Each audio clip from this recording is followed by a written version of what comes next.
Assalamualaikum warahmatullahi wabarakatuh.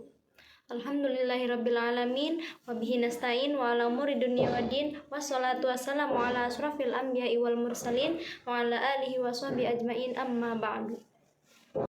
Teman-teman semuanya, di sini saya akan membahas tentang teori psikolog menurut Chomsky dalam pembelajaran bahasa Arab. Dan sebelumnya, perkenalkan, nama saya Hanifah Lailatul Qadariyah dengan NIM 228100214, jurusan Pendidikan Bahasa Arab kelas 3A. Langsung saja pada pembahasan pertama, yaitu mengenai biografi Chomsky. Nama lengkap beliau adalah Avram Noam Chomsky. Beliau lahir di Philadelphia, Pennsylvania, Amerika Serikat, 7 Desember 1928. Beliau merupakan murid dari Z.S. Harris dan beliau dibesarkan di tengah keluarga yang berpendidikan tinggi, pasangan Chomsky dan Elsie Simonovsky.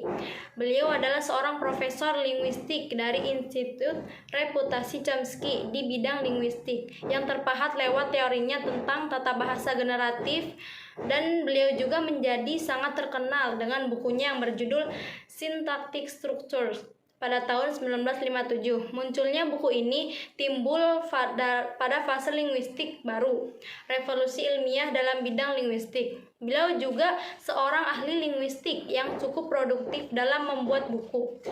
Beliau telah menulis lebih dari 30 buku politik dengan beragam tema. Kepakarannya di bidang linguistik ini mengantarkannya merambat ke studi politik dari sejak tahun 1965 hingga sampai saat ini. Beliau sekarang menjadi salah satu tokoh intelektual yang paling kritis terhadap kebijakan luar negeri Amerika Serikat.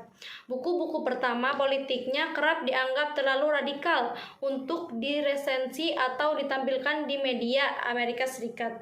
Selama 5 dasawarsa ini, beliau telah menjalin kontrak secara langsung dengan lebih dari 60 penerbit di seluruh dunia dan sudah menulis lebih dari 30 buku yang bertema politik.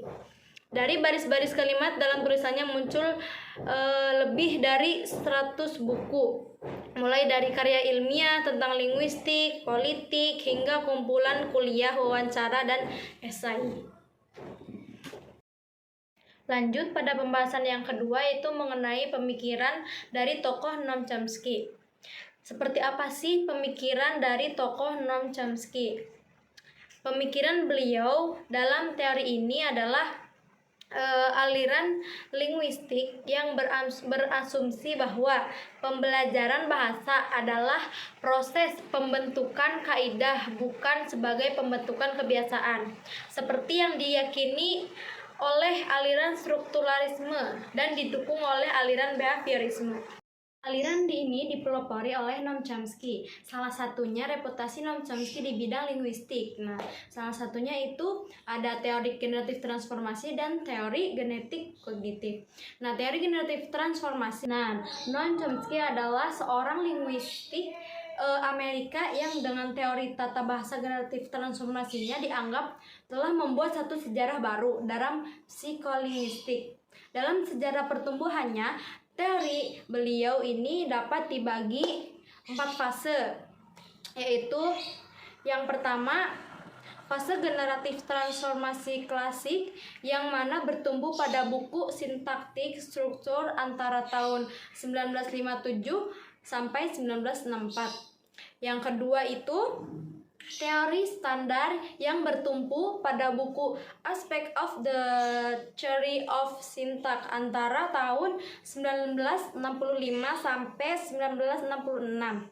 Yang ketiga itu fase teori standar yang diperluas antara tahun 1967 sampai 1972.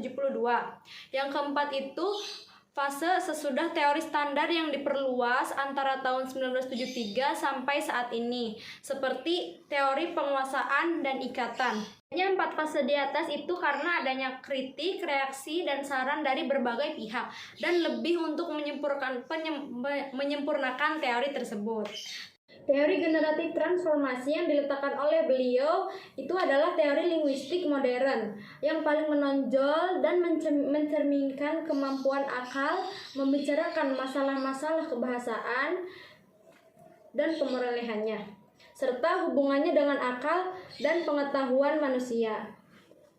Dengan hal yang di atas, beliau membedakan adanya kompetensi dan performansi. Kompetensi adalah kapasitas kreatif dari pemakai bahasa, sedangkan performansi adalah penggunaan bahasa secara aktual yang meliputi mendengarkan, berbicara, berpikir, dan menulis. Artinya, kemampuan bahasa merupakan esensi akal yang tersembunyi di balik perbuatan bahasa. Sedangkan perbuatan bahasa itu sejatinya merupakan cerminannya. Tetapi, ada kalanya perbuatan bahasa itu menyimpang dari pengetahuan ini. Lanjut kepada pengaplikasian. Seperti apa sih pengaplikasian menurut teori Chomsky dalam pembelajaran bahasa Arab? Menurut teori Chomsky, dalam teori linguistiknya, dalam aliran generatif transformatif, di sini teori itu memiliki kesamaan dengan aliran struktural. Yang pertama, dasarnya bahasa itu lisan. Yang kedua, bahasa itu mempunyai sistem yang utuh untuk mengekspresikan maksud dari penuturnya. Lalu, dalam pembelajaran bahasa Arab menurut teori Noam Chomsky. Yang pertama, pembelajar tidak mesti diberikan latihan secara intensif, tetapi hanya dibimbing saja oleh gurunya. Yang kedua, karena dengan kemampuan berbahasanya itu adalah sebuah proses kreatif, maka pembelajar harus diberi kesempatan yang luas untuk mengkreasi ujaran-ujaran dalam situasi komunikatif yang sebenarnya, bukan sekedar menirukan dan menghafalkan. Yang ketiga, guru memberikan kaidah bahasa lalu dikembangkan oleh seorang peserta didik.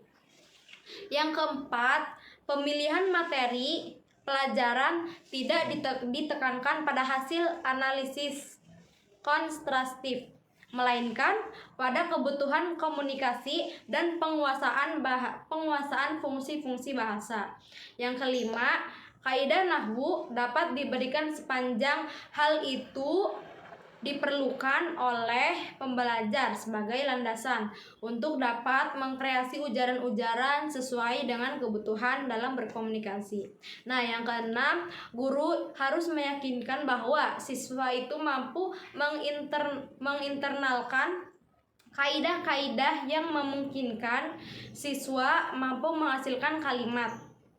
Yang terakhir, yang ketujuh, siswa harus diterjunkan dalam situasi komunikasi nyata seperti yang terjadi pada penutur asli. Terima kasih, cukup sekian pembahasan dari saya. Semoga bermanfaat. Wabillahi taufiq wal hidayah. Wassalamualaikum warahmatullahi wabarakatuh.